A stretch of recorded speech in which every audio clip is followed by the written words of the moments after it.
Arnaud Delacroix, je suis très heureux de vous revoir à l'occasion de la parution d'un de vos derniers ouvrages, parce que vous êtes un écrivain, un essayiste et un auteur prolifique qui nous régale souvent de ses livres, de ses essais, de ses romans, et ici d'une bande dessinée, mais une bande dessinée qui est aussi une bande dessinée qui est une exploration de l'histoire de la franc-maçonnerie sous le titre La franc-maçonnerie dévoilée, que vous co-signez avec Philippe Bercovici, qui en a réalisé les images.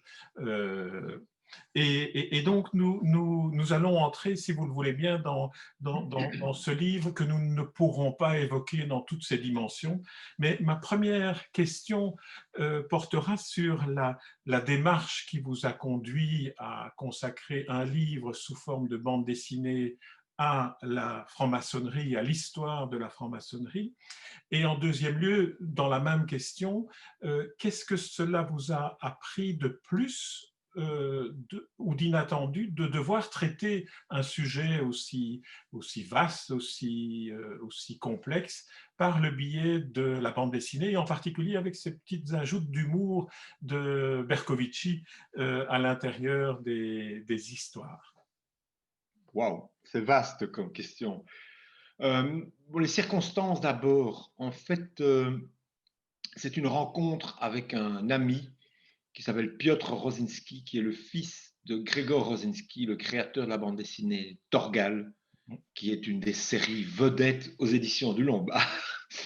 Et Piotr me dit, Arnaud, j'aimerais, comme je sais que tu as fait un travail d'historien, que tu as publié sur les Illuminati, tu as publié un essai intitulé Hitler et la franc-maçonnerie, pourquoi ne pas suggérer aux éditions du Lombard une bande dessinée autour de ce sujet, de façon à toucher un public euh, qui n'est pas habitué à ce type de sujet. Et je lui dis, mais pourquoi pas? Je dois dire que j'étais assez sceptique au départ. Ça me paraissait se prêter difficilement à une adaptation en BD, ce type de sujet, d'autant moi je pratique une approche toujours, une approche historique pour tous les sujets que j'aborde. Bref, le Lombard a répondu oui, et positivement. Ils m'ont fait rencontrer ensuite Bercovici. Donc, c'est un dessinateur dont je connaissais le travail. Là, j'ai découvert une autre facette de son travail parce qu'il est surtout connu pour sa série Les Femmes en blanc. Ici, c'est un tout autre type de travail. Mais il avait déjà prouvé des choses étonnantes avec un ouvrage qui s'intitule L'incroyable histoire de la médecine, paru aux éditions Les Arènes il y a 1 an ou 2, où là, déjà, il s'était donné à un travail de type historique, je dirais, avec un spécialiste de l'histoire de la médecine en France. Donc j'étais séduit là aussi. Vraiment, je ne regrette pas cette rencontre. C'est un véritable travail d'équipe. Et comme vous le disiez, Jean Joniot, les petites touches d'humour, les petites touches humoristiques sont souvent le fait de Bercovici. Parfois de moi-même, Oui, oui, non, mais je m'en doute bien. je dois dire. Je m'en doute. Alors, c'est un véritable travail d'équipe et ça l'a été dès le début. Lors de notre première rencontre, j'ai dit que souhaitais pratiquer une approche historique, une approche chronologique. Et c'est Philippe Bercovici qui a eu l'idée de dire, mais pourquoi pas à travers différents personnages. J'ai accroché tout de suite sur cette idée, je la trouvais extraordinaire. Je me suis dit, ça va rendre les choses très vivantes. On peut parler de la franc-maçonnerie comme une espèce d'institution abstraite. En réalité, ce sont des hommes et parfois des femmes, plus récemment des femmes, qui l'ont élaborée, qui l'ont construite, qui l'ont fait évoluer. Et donc, pourquoi pas aller enquêter au sujet de ces différents personnages? Il a fallu alors choisir les personnages. Et Alors, ça, c'était… avant d'arriver aux différents personnages, Oui, j'aimerais encore aller un peu plus loin dans la oui. démarche bande dessinée et histoire, qui est une histoire érudite et fondée, un vrai travail d'historien. J'ai eu le sentiment en lisant la bande dessinée que le dessin, la manière de travailler le dessin de Bercovici, finalement permettait d'objectiver, et c'est assez paradoxal, tout ce qu'on peut fantasmer autour de la franc-maçonnerie et qui est restitué dans sa réalité par votre travail d'historien, mais qui est aussi, me semble-t-il, objectivé par cette manière un peu distanciée que permet le dessin du style de Bercovici. Alors, je pense effectivement que la bande dessinée est un médium privilégié pour pouvoir transmettre un certain nombre de connaissances. J'ai été à Rue d'École puisque j'ai été pendant une dizaine d'années l'éditeur de Jacques Martin. J'étais son dernier éditeur lorsque j'officiais en tant qu'éditeur aux éditions Castorman. Jacques Martin, c'est peut-être l'inventeur de la bande dessinée historique au sens rigoureux du terme. C'est un passionné d'histoire, un personnage terriblement exigeant. Et une des grandes leçons qu'il m'a données, c'était de montrer que grâce à la BD, grâce au dessin, on pouvait mettre en scène des personnages, des lieux, des costumes, des ambiances qui effectivement ne pouvaient pas être transmises autrement, ou auraient demandé, par exemple au cinéma, des moyens gigantesques.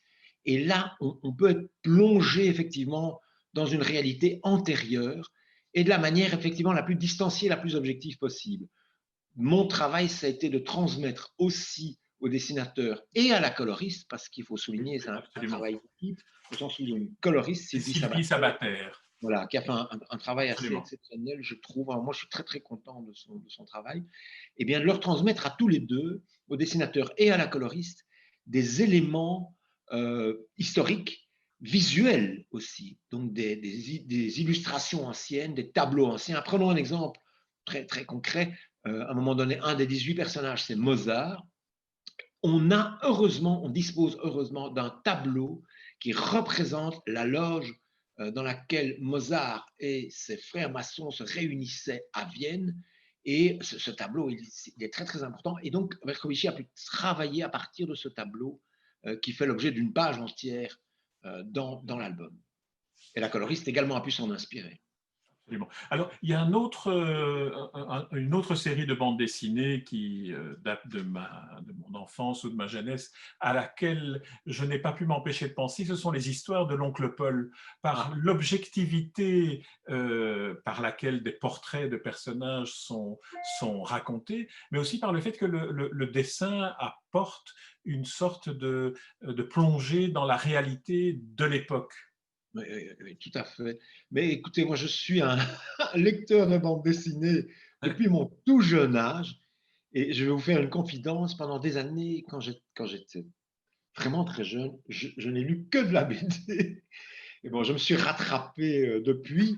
Mais voilà, j'avais vraiment une attirance pour ce médium. Et donc, j'ai lu dans les pages du journal Spirou, de l'hebdomadaire Spirou, les histoires, les merveilleuses histoires de l'oncle Paul. C'est vrai que ça m'a marqué. Et il y a des éléments historiques dont j'ai pris connaissance. Et Absolument. peut-être même en partie que ma passion pour l'histoire vient de ces histoires de l'oncle Paul, voilà, qui nous plongeait à la découverte d'Henri Dunant, fondateur de la Croix-Rouge, ou à l'époque des croisades, etc. Voilà. Avec parfois des approches discutables. Mais ça, c'est le cas de tous les historiens. L'histoire est un éternel work in progress. C'est quelque chose qui demande des révisions constantes. Sinon, on aurait écrit le livre définitif sur Jeanne d'Arc ou la franc-maçonnerie. C'est jamais le cas. Alors entrons, si vous voulez bien, maintenant dans le livre proprement dit, la Oui. franc-maçonnerie dévoilée, et par cette démarche, on l'a déjà évoqué, de partir de personnages plutôt que de partir d'une vision plus globale et plus d'ensemble de l'histoire de la franc-maçonnerie.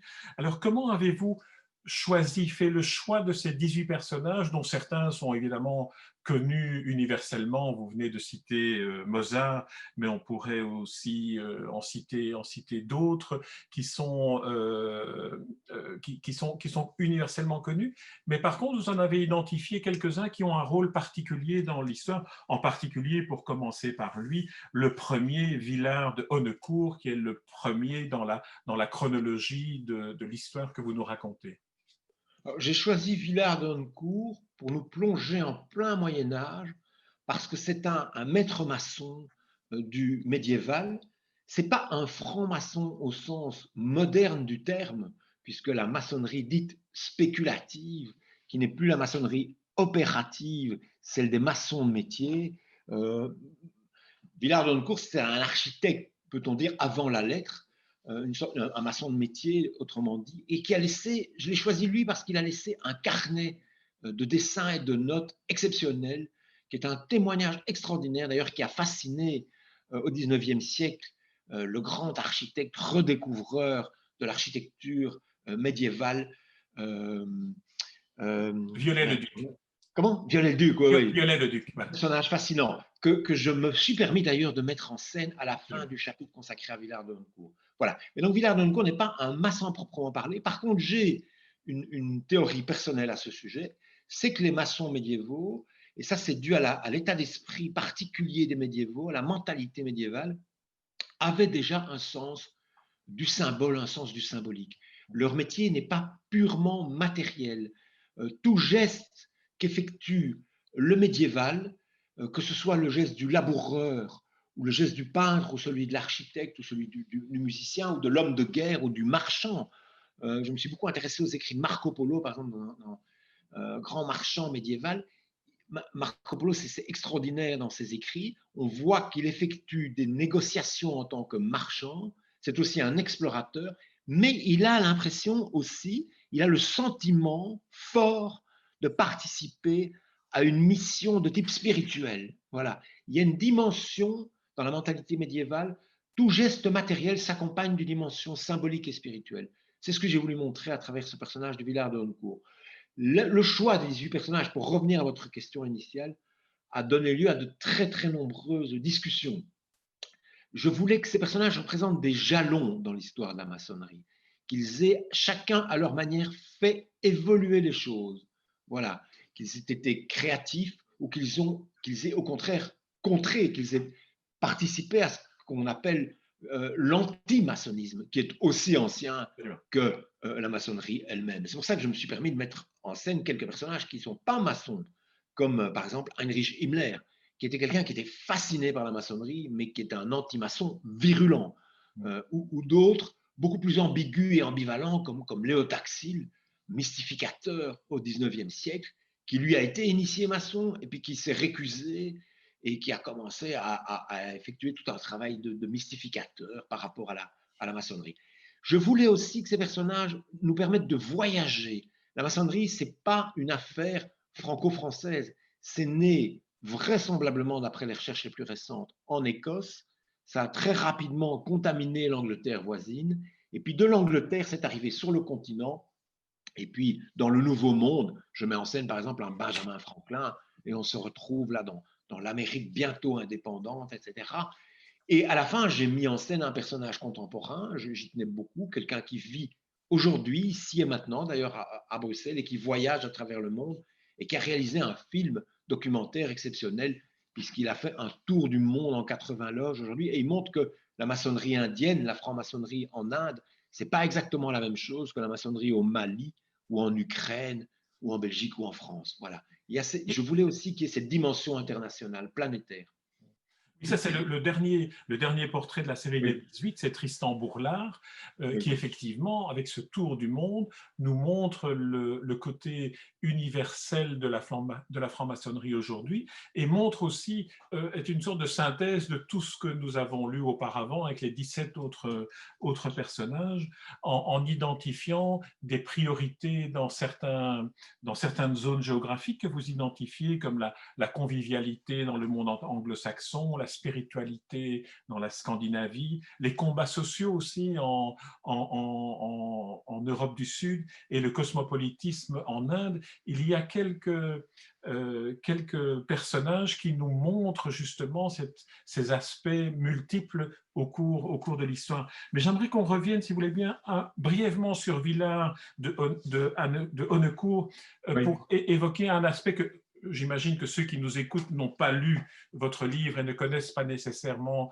la franc-maçonnerie. Vous avez évoqué la franc-maçonnerie opérative par rapport à la franc-maçonnerie spéculative et vous indiquez très bien au début de votre livre que les éléments qui constituent aujourd'hui la franc-maçonnerie, comme les loges, sont en fait ont une histoire objective et concrète au Moyen-Âge, la loge étant par exemple l'endroit où les maçons entreposent leur matériel, mais aussi où on apprend le métier. Exactement. C'est l'endroit où se transmettaient les outils, où étaient entreposés les outils, où parfois les maçons, la nuit, logeaient. C'est un abri de fortune au départ qui, attenant aux grands chantiers médiévaux, que ce soit les chantiers de type laïque, les forteresses, etc., ou les chantiers de type cléricaux, les grandes cathédrales, etc. Et petit à petit, cette loge en est venue à être stabilisée. Elle est devenue une sorte d'institution qui servait aussi de caisse, de mutuelle avant la lettre, si vous voulez, pour les maçons en question. C'est-à-dire que lorsque l'un d'eux décédait, par exemple, et qu'il n'avait pas laissé de biens, eh bien, la loge venait en aide à sa veuve pour permettre de l'inhumer de manière chrétienne. De la même manière, il participait à des banquets. Donc, il y avait sans doute certains rites qui étaient accomplis en loge. On peut le supposer, mais on ne les connaît pas parce que tout cela se transmettait oralement. Donc ça ouvre un champ à des recherches assez complexes puisqu'on entre dans le domaine de l'oralité, se transmettait en tout cas certainement en loge, et là aussi de manière orale. Il ne faut pas l'oublier que le mot métier au Moyen Âge, cela désigne un savoir-faire, cela désigne des tours de main. Ceci était transmis uniquement par la monstration et par voie orale. Il n'y a pas d'écrit à ce sujet, ça participait du secret. Il y a un même champ lexical qui unit le mot métier et le mot mystère, n'est-ce pas? Voilà. Et c'est cela qui a fasciné une série de gentilshommes en Écosse, vraisemblablement dans les années 1600, et qui fait qu'ils ont voulu participer aux réunions d'abord des maçons opératifs, et puis petit à petit leur ont emprunté leurs outils et leurs rituels en leur donnant une dimension différente, une dimension purement symbolique. Alors, on ne va pas reconstituer tout le fil de Oui, l'histoire de la franc-maçonnerie comme vous le, comme, non, non, comme vous le décrivez dans le livre, mais peut-être identifier deux ou trois noms sur lesquels j'aimerais que vous reveniez, quitte à ce que, s'il y en a qui vous semblent absolument indispensables à évoquer, quitte à ce que vous les introduisiez. On a déjà évoqué Mozart, qui est peut-être le plus connu des francs-maçons, notamment à travers la flûte enchantée, qui est l'opéra dans lequel on trouve le plus de symboles maçonniques. Mais j'aimerais qu'on évoque les aspects où on pourrait s'interroger, vu de l'extérieur, notamment l'accès des femmes à la maçonnerie et l'accès, je dirais, de la maçonnerie à d'autres religions que l'athéisme ou que laïcité, comme l'islam, par exemple. Alors, pour l'introduction des femmes en maçonnerie, est-ce que vous pourriez nous dire quelques mots sur Maria de Rem, qui est cette féministe que moi j'ai découverte, qui est une personnalité exceptionnelle de la lutte pour le droit des femmes? oui, tout à fait. Donc, Maria de Rem, c'est un personnage du 19e siècle, né dans une famille de la grande bourgeoisie, qui se destine d'abord à la peinture, puis qui a des velléités d'écriture. Elle publie des contes dans différents journaux à Paris. Elle recueille un certain succès, tant et si bien qu'à un moment donné, un délégué du Grand Orient de France vient la trouver et lui propose de faire une conférence au Grand Orient de France, rue Cadet à Paris, où est le siège du Grand Orient de France, toujours aujourd'hui d'ailleurs. Et elle est très très surprise par cette demande. Elle dit mon père était libre penseur, mais pas franc-maçon. Et, bon. Et en fait, le personnage qui est venu la trouver a des velléités féministes lui aussi. Et donc il dit mais c'est une femme qui doit prendre la parole. Et elle répond positivement à cette demande. Et cette conférence recueille un énorme succès à l'époque. Et à partir de là, elle poursuit sa démarche. Elle va rencontrer d'autres personnages. Et finalement, elle demande à être initiée en maçonnerie. Problème, gros problème. La maçonnerie est masculine à l'époque, même s'il y a eu dans le passé, notamment au XVIIIe siècle, déjà ce qu'on a appelé, je ne me suis pas étalé là-dessus dans l'album, j'en touche un mot brièvement, ce qu'on a appelé des loges d'adoption, qui étaient des espèces de loges paramaçonniques où les femmes étaient admises. Mais la franc-maçonnerie, c'est une institution humaine, elle est finalement le reflet de la société ambiante. Et cette société ambiante, elle a très longtemps été exclusivement masculine au sens où le pouvoir y était détenu quasi uniquement par les hommes. C'était aussi le cas, n'est-ce pas, en maçonnerie, si tant est qu'il soit question de pouvoir en maçonnerie. En tout cas, c'était un club exclusivement masculin, comme les clubs anglais d'ailleurs, n'est-ce pas? C'était un Voilà, reflet de la société à l'époque. tout à fait, absolument. Et donc, il y a une loge qui se décide à initier Maria de Reims, et c'est un véritable scandale au sein du Grand Orient de France. Voilà, je ne l'ai pas caché. Ce livre n'est pas un plaidoyer en faveur de la franc-maçonnerie, c'est un travail de recherche, un travail Absolument, d'historien. oui. Et donc, comme toute société humaine, c'est une société faillible, je montre ses défauts. Et donc, la loge qui avait initié au PEC, n'est-ce pas, Maria de Reims, maçonne, a été exclue à l'époque du Grand Orient de France. Par conséquent, elle décide, avec l'aide d'un médecin parisien, le docteur Georges Martin, de créer sa propre obédience maçonnique. Et ça va donner lieu à une petite loge dans son appartement privé d'abord, qui s'appelle le droit humain et qui est devenue aujourd'hui une obédience internationale qui compte des milliers de membres et qui est une obédience mixte, n'est-ce pas?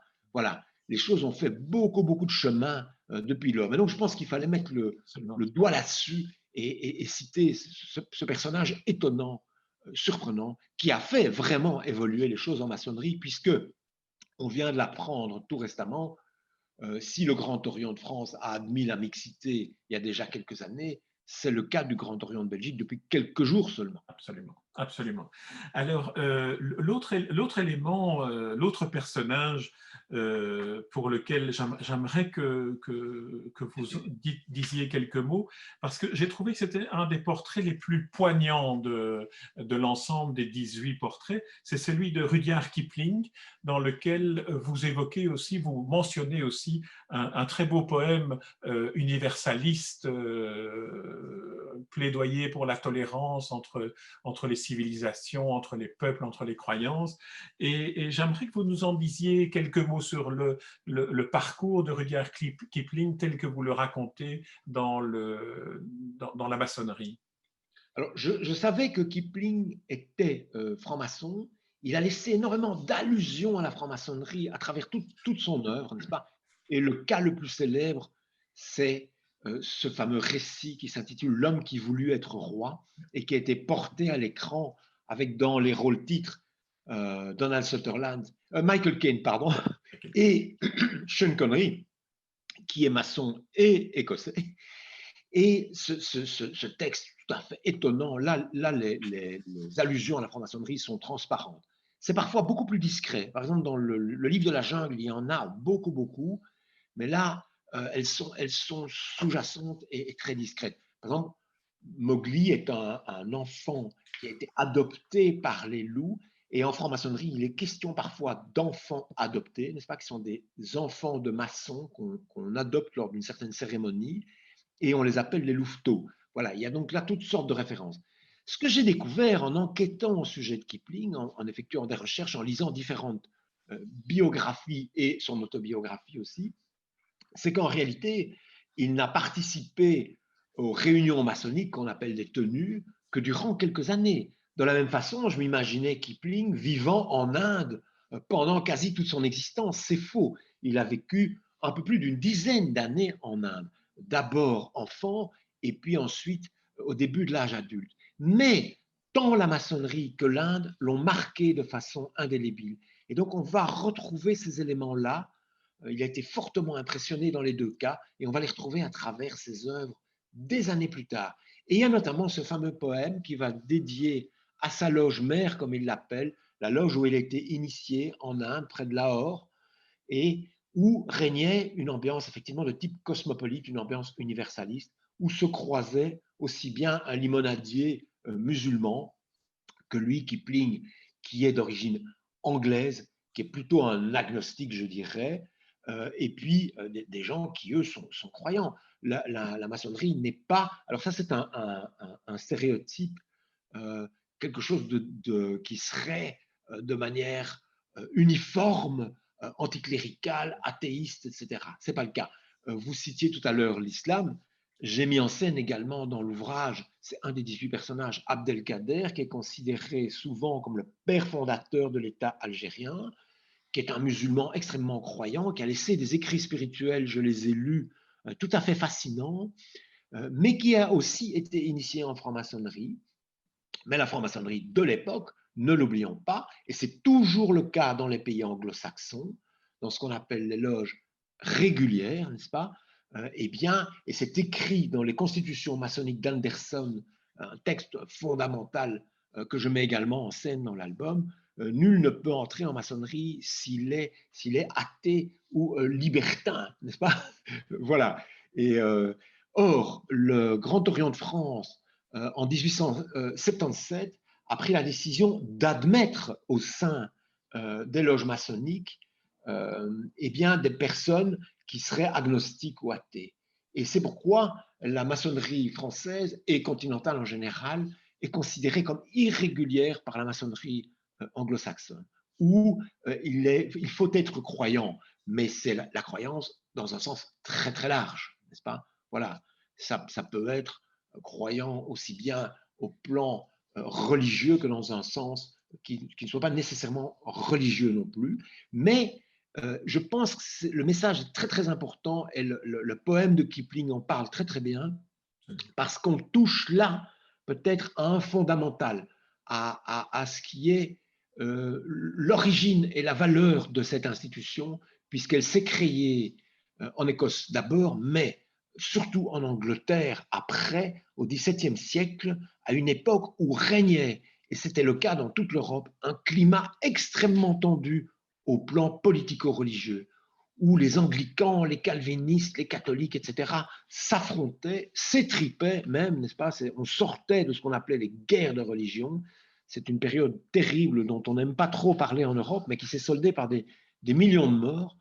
Et donc, il y a des gens là qui ont décidé de se mettre autour de la table et de se parler, malgré le fait qu'ils venaient d'horizons politico-religieux extrêmement différents, divergents, opposés. Voilà. Je pense que ça, c'est une démarche tout à fait intéressante et qui a sans doute plus que jamais sa valeur aujourd'hui, où la société reste très tendue et clivée au plan politico-religieux. Absolument. Alors, un autre aspect lié à la maçonnerie, étant une société discrète ou secrète, elle engendre beaucoup de fantasmes et elle ouvre évidemment une voie royale à tous ceux qui veulent attribuer à la franc-maçonnerie tous les maux dont les sociétés sont accablées.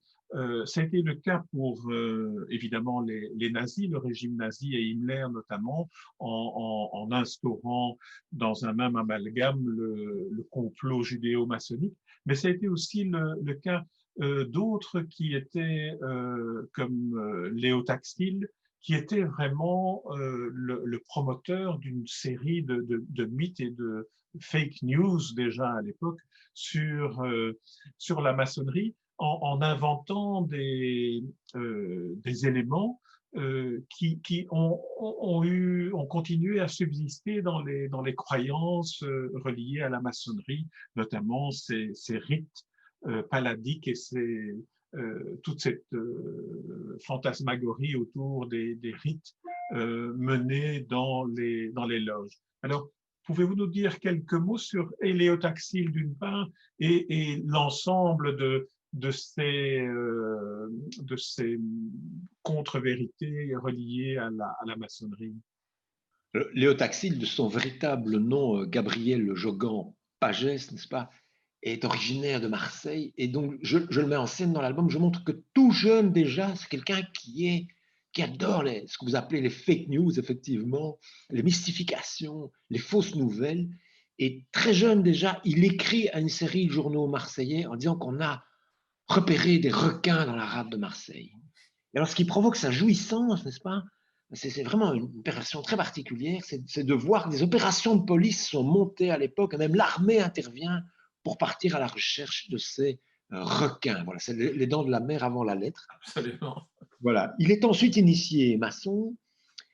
Il est ensuite exclu de sa loge parce qu'il a fabriqué des faux, n'est-ce pas? Il a attribué des lettres à de grands écrivains français de l'époque qu'ils n'ont pas écrites. On est nouveau dans ce côté fake news mystification. Sa loge l'exclut. Il en veut du coup à la maçonnerie. Et on est dans un climat à l'époque, fin du 19e siècle, où de nouveau il y a des tensions très fortes entre le parti clérical d'un côté, le parti anticlérical de l'autre.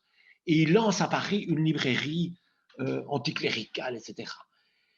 Mais le pape de l'époque menant une sorte de combat anti-maçonnique, il se dit, mais là, il y a de l'argent à faire. C'est quelqu'un qui est très intéressé aussi.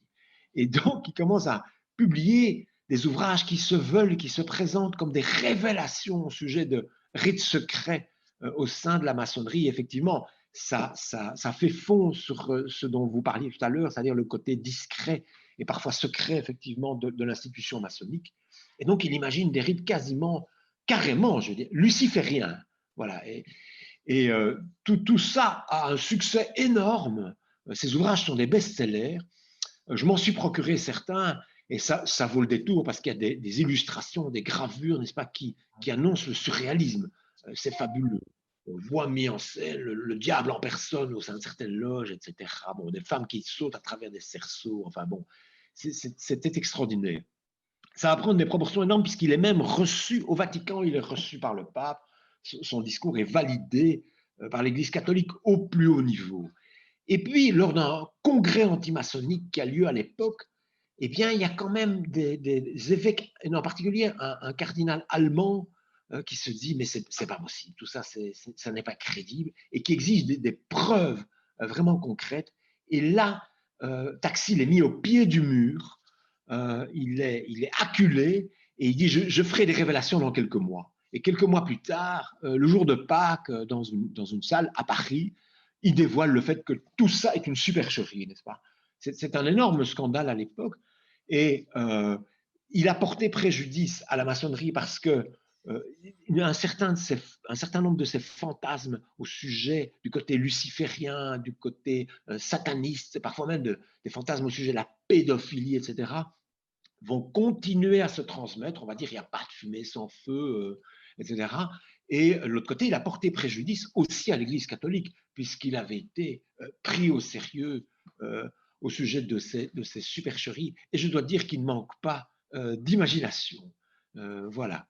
C'est vrai Tout qu'il avait à fait. commencé à Marseille très fort, comme vous le Ah disiez, oui, oui. en inventant qu'il y avait des requins et en allant se Oui. réjouir de voir que tout le monde avait été piégé par son Voilà. invention.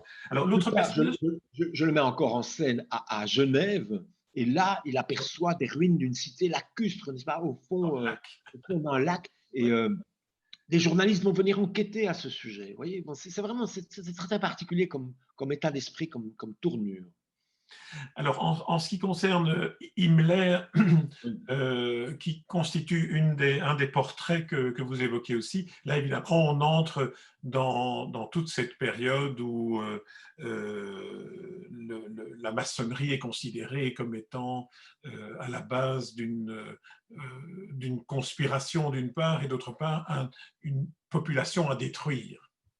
Voilà, j'ai publié un essai il y a quelques années qui s'intitule Hitler et la franc-maçonnerie, où j'ai vraiment étudié cette question-là dans le détail. D'ailleurs, cet ouvrage, j'en suis très content, il vient encore d'être réédité en poche par les éditions Talendier.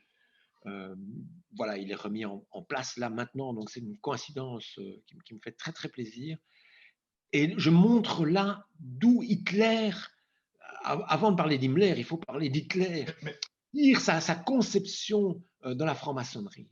Il l'attire directement et il y fait référence dans Mein Kampf, n'est-ce pas, d'un ouvrage très particulier qui s'appelle Les Protocoles des Sages de Sion, dont on sait qu'il a été fabriqué, concocté, rédigé, n'est-ce pas, en Russie dans les années 1900. On a cru longtemps connaître son auteur. Aujourd'hui, des recherches récentes montrent qu'on ne le connaît pas, mais c'est un ouvrage de fabrication russe et qui met en scène quelque chose de très très particulier, une idée très spéciale. C'est un ouvrage qui est destiné à dénoncer un plan de conquête mondiale des Juifs, n'est-ce pas? C'est un ouvrage antisémite. Et il y a quelques chapitres consacrés à la maçonnerie qui dit les maçons sont des idiots utiles, sont des gens qui ne savent pas qu'ils sont manipulés dans les arrière-loges par le judaïsme international. Et ça, Hitler prend totalement au sérieux ce texte qui est un faux avéré. Et aujourd'hui, on dispose des preuves qu'il s'agit d'un faux. Pourquoi? Parce qu'il y a énormément d'idées et de phrases, n'est-ce pas, qui sont ce qu'on appellerait aujourd'hui des copier-coller d'un pamphlet publié à Bruxelles au XIXe siècle et qui voulait dénoncer le pouvoir quasi dictatoriale de Napoléon III en France. C'est un pamphlet d'un avocat français qui s'appelait Joly, qu'il a publié de manière anonyme à Bruxelles, mais il a finalement été repéré, il a été interné en France, il a fini par se suicider dans des circonstances assez peu claires. Et le faussaire qui a fabriqué les protocoles des sages de Sion, qui prétend mettre en scène donc, des envoyés des 12 tribus d'Israël, qui chacun viennent avec des éléments, un plan, n'est-ce pas, de conquête mondiale. Et un de ces éléments, eh bien, c'est investir, infiltrer et manipuler la franc-maçonnerie. Voilà. Ça, c'est pris au sérieux par Hitler. Et par voie de conséquence, quelqu'un comme Heinrich Himmler, n'est-ce pas, qui est le bras droit d'Hitler, qui dirige la police secrète allemande, prend ça extrêmement au sérieux aussi. Et avec l'aide de son lieutenant, ils vont, Heydrich, n'est-ce pas, ils vont mettre fin à l'existence de la maçonnerie en Allemagne. Ce sera fait à l'été 1935. Et je le mets en scène ici dans l'album, comme je l'ai exploré en détail dans mon essai Hitler et la franc-maçonnerie. Alors, il faut mettre fin à une légende. C'est l'idée que des milliers de maçons allemands auraient été tués et persécutés parce qu'ils étaient francs-maçons. Ce n'est pas vrai. Un certain nombre de maçons allemands et puis de maçons dans les pays occupés ont effectivement été poursuivis, exécutés par les nazis, mais pas parce qu'ils étaient maçons, parce qu'ils participaient par exemple de la résistance. Et de surcroît, ils étaient maçons. Mais dans l'esprit des nazis, Hitler d'abord, Himmler ensuite, Heydrich également, eh bien, le maçon est un naïf qui est manipulé en sous-main par les juifs. Et donc, la courroie de transmission entre le maçon de base, le franc-maçon de base, et le judaïsme international, ce seraient les dignitaires de l'ordre maçonnique. Et ces gens-là, eux, vont faire l'objet de poursuites et parfois même vont finir torturés, assassinés par la Gestapo. Mais le franc-maçon de base, lui, il suffit de le rééduquer, n'est-ce pas? C'est comme le communiste dans le régime national-socialiste. Surtout quand on a une seconde guerre mondiale, une nouvelle guerre mondiale à mener, il faut que toutes les énergies soient là, y compris celles des maçons et des communistes, des socialistes, etc. À partir du moment où ils abandonnent leur parti ou leur appartenance à la franc-maçonnerie, ils ne seront pas poursuivis, n'est-ce pas? La situation sera différente en France, par exemple, avec quelqu'un comme Pétain, qui, lui, a vraiment un compte à régler avec la franc-maçonnerie. Bon, là, on sort un peu du sujet. Parce que là, vous n'en parlez pas de Pétain dans l'album. Voilà. Alors, peut-être pour clôturer provisoirement Oui. cet entretien, parce que j'invite vraiment ceux qui nous écoutent à aller lire le livre et à aller explorer les 18 portraits que vous en tracez, j'aimerais qu'on évoque Hugo Pratt. Hugo Pratt, qui est l'auteur de Corto Maltese et ce génie de la bande dessinée. Et vous nous racontez comment, d'une certaine manière, il y a une histoire personnelle qui le lie de près à la franc-maçonnerie et à la persécution des francs-maçons, cette fois-ci dans l'Italie fasciste de Mussolini. Oui, c'est quelque chose d'étonnant, pas toujours très connu, effectivement, que j'ai découvert en effectuant un certain nombre de recherches au sujet d'Hugo Pratt, un grand dessinateur et scénariste de bande dessinée, que j'ai eu l'occasion de croiser au moins une fois dans ma vie, et j'ai surtout pu passer des heures dans sa bibliothèque. Oui, vous racontez ça, ça donne envie d'avoir une petite souris. C'est un grand lecteur, un bibliomane, quoi. Et voilà. Mais donc, Pratt, effectivement, a appartenu à la maçonnerie. Il a été extrêmement discret toute sa vie à ce sujet. Il faut savoir que quand il a été initié maçon, on est dans les années 70 en Italie, c'est un très mauvais moment pour la maçonnerie italienne, puisque ça va être bientôt le scandale de la loge P2. Comme j'ai dit, c'est une institution humaine, elle est donc faillible, n'est-ce pas? Et il y a eu des dérives. Voilà, ici, il y a une dérive politico-mafieuse avec cette loge P2, et donc il n'y avait pas de quoi être très très fier. À l'époque, mon Pratt était vraiment très très discret à ce sujet. L'histoire particulière, c'est que son père était membre des Chemises Noires, c'était un fasciste convaincu, comme beaucoup d'Italiens, il faut le dire. Et donc, dans les années 20, Mussolini s'est attaqué aux loges maçonniques. D'ailleurs, Hitler y fait directement allusion aussi dans Mein Kampf. Il félicite Mussolini de s'attaquer aux loges maçonniques. Et c'est le cas du père Pratt qui va vouloir perturber une réunion maçonnique. Les maçons ne sont pas là, la loge est vide.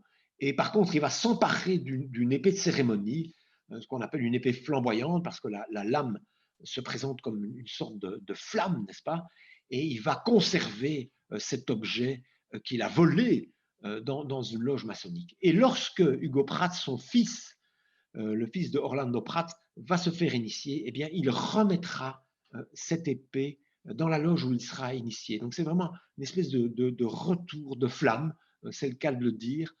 C'est une restitution symbolique importante pour Hugo Pratt, peut-être une sorte de réparation, n'est-ce pas? Voilà, donc je pense que c'était important de le mettre en scène. L'album où Pratt fait le plus clairement allusion à la franc-maçonnerie, c'est le fameux, un des plus beaux albums de Corto Maltese, Fable de Venise, où son personnage fétiche, Corto Maltese, n'est-ce pas, à un moment donné, tombe littéralement au sein d'une réunion maçonnique. Et cette réunion se passe au sein de la loge Hermès à Venise. C'est la loge dans laquelle a été initié Hugo Pratt lui-même. Alors, il y a encore un personnage que j'aurais quand même voulu évoquer, qui est un personnage aussi extrêmement connu avant que nous ne prenions congé pour nous plonger dans le livre, c'est Benjamin Franklin. Parce que je trouve que la manière dont vous l'évoquez permet de voir aussi cet aspect de l'implication dans un combat politique, de ce que peut apporter la franc-maçonnerie dans tout ce que Benjamin Franklin a fait et que j'aimerais que vous évoquiez. Oui, il y a une légende qui veut que les États-Unis d'Amérique, n'est-ce pas, auraient été fondés par des francs-maçons. Alors, c'est une légende, mais certains des pères fondateurs, lors de l'indépendance des États-Unis, la déclaration d'indépendance, c'est 1776, et un des signataires de cette déclaration d'indépendance, je le montre dans l'album, c'est précisément Benjamin Franklin. Voilà, personnage extraordinaire, inventeur, celui qui a inventé le paratonnerre, jeune journaliste. Voilà, il est engagé, je le montre, tout jeune au sein du journal de l'équipe, du journal de son frère. Et la nuit, il va glisser un article dans la rédaction. Et la rédaction, son frère en tête, trouve cet article tellement merveilleux qu'il le publie, ignorant qu'il est signé par ce jeune adolescent. Donc, voilà, c'est un personnage assez génial. Il va séjourner longtemps en France aussi, je montre. Il va obtenir il tente d'obtenir en tout cas des crédits de Louis XVI pour aider la cause de l'indépendance américaine. Il se garde bien de raconter à Versailles que le projet, c'est celui d'une république, n'est-ce pas, un peu avant la Révolution française. Voilà, c'est un très très beau personnage. Et en France notamment, il fait partie d'une loge prestigieuse qui s'appelle la loge des Neuf Sœurs à Paris. Et c'est important parce que c'est une loge qui va notamment initier maçon Voltaire à la toute fin de sa vie. Mais là aussi, je mets fin à une légende parce que cette initiation de Voltaire, et ça c'est un historien belge, Jean Van Wijn, spécialiste de l'histoire de la maçonnerie, qui l'a bien montré en étudiant les rituels maçonniques de l'époque, cette initiation de Voltaire au sein de la loge des Neuf Sœurs, en présence de Benjamin Franklin, en fait ça s'apparente plutôt à un cocktail mondain qu'à une véritable initiation. Voilà. Alors, le chapitre consacré à Benjamin Franklin, et là je voudrais qu'on évoque brièvement encore le dessinateur Philippe Bercovici, est un de ceux qui est le plus, je dirais, narrativement évocateur par la bande dessinée de ce qu'était l'atmosphère dans les loges, la naissance des États-Unis, la Révolution américaine. Il est vraiment, c'est vraiment un des portraits les plus complets. On verrait presque un film de cette histoire. Oui, c'est un très beau personnage, c'est un personnage extrêmement positif, n'est-ce pas? Il a laissé des mémoires très, très intéressantes. Il portait sur lui aussi une espèce de déclaration personnelle, d'ouverture à toutes les croyances. C'est vraiment un personnage d'humaniste, universaliste. Il est très représentatif, je pense, d'une époque merveilleuse qui est peut-être la plus belle époque de la maçonnerie. Voilà, il y a un historien spécialiste de la maçonnerie qui dit que c'est peut-être au XVIIIe siècle que la maçonnerie a été la plus créative. Alors, on trouvait en son sein des aventuriers parfois peu recommandables, comme Giacomo Casanova ou le comte de Saint-Germain, n'est-ce pas, qui sont tous passés par Bruxelles, par la Belgique. Mais on y compte aussi un personnage merveilleux, effectivement, un personnage très positif et habité par la joie, n'est-ce pas, comme Benjamin Franklin. Voilà. Et qui, à la toute fin de sa vie, retourne aux États-Unis, quitte la France.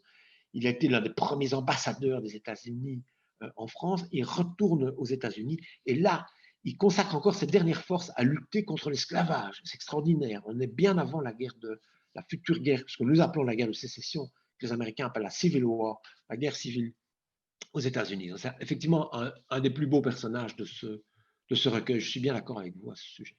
Très bien. Eh bien, c'est avec Benjamin Franklin que nous allons, si vous le voulez bien, clôturer cet entretien. Je vous en remercie. Je rappelle le titre de cet album que je recommande vraiment à tous ceux qui nous écoutent de lire, parce qu'en plus, c'est aussi un de ces livres où à chacune des entrées, on a envie d'aller un peu plus loin et de s'intéresser à l'histoire plus en détail des différents personnages ou de certains d'entre eux que vous évoquez, dont effectivement Benjamin Franklin, mais aussi les autres personnages.